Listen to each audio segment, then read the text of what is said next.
we return to Isla Nublar. In the previous episode, we saw the biggest expansion to Jurassic Park, such as the construction of the Parasaurolophus and Stegosaurus enclosures, and the safari attraction.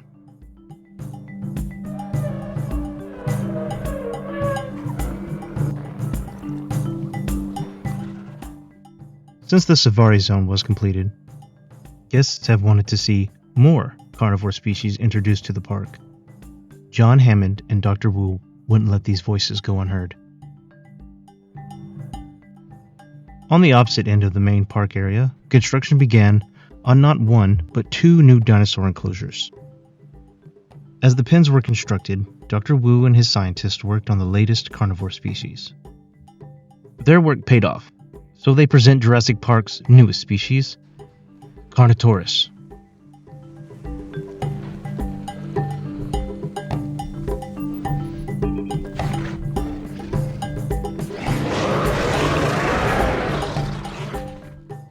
The Carnotaurus is a medium-sized carnivore that preyed on smaller herbivore species.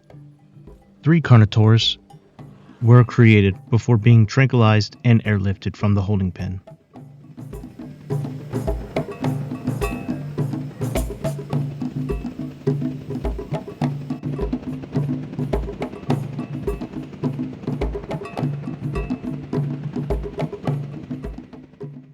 The Carnotaur enclosure was located right next to the Edmontosaurus enclosure.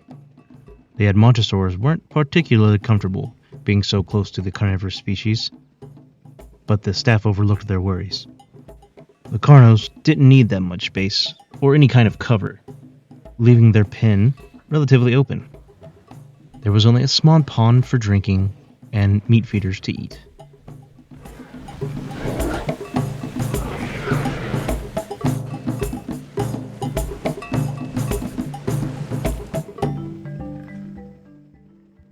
Now that the Carnosaurus enclosure was finished, it was time to move on to the next enclosure.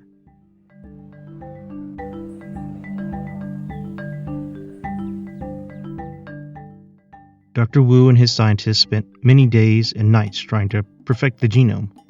In the meantime, the construction of the second enclosure was finished. Eventually, Dr. Wu and his scientists completed their newest dinosaur, the Velociraptor.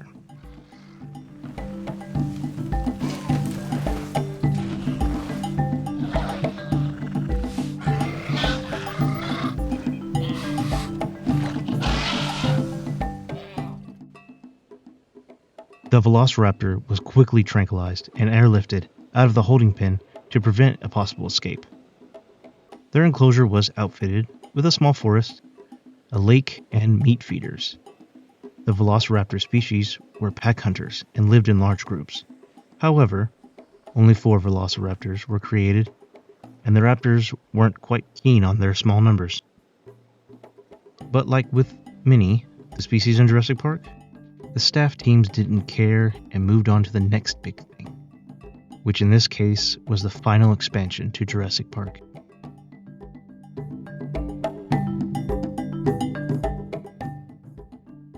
In the morning, construction workers began laying paths around the Velociraptor enclosure.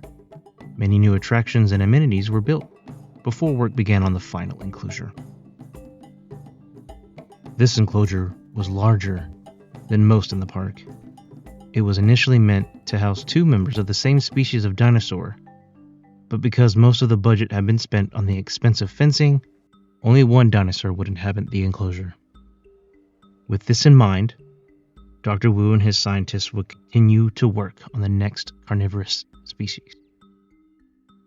As the scientists worked, the enclosure was outfitted with a large lake, forest, and many meat and goat feeders, along with more amenities to entice guests to visit the area. As the sun began to set over the island, Dr. Wu and his scientists would finish creating their newest dinosaur. This dinosaur would become the largest carnivorous species on the planet. Ladies and gentlemen, Jurassic Park presents the Tyrannosaurus Rex.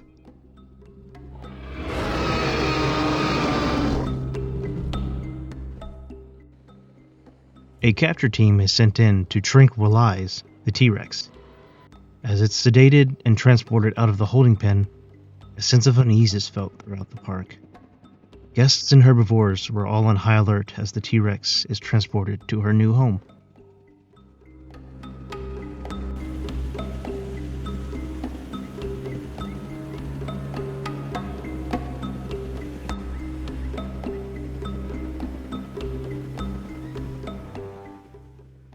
Once fully housed in her new enclosure, the T-Rex hid in the thick foliage of the forest, making it difficult for scientists to observe her behavior. The only time she would come out was during her feasting time.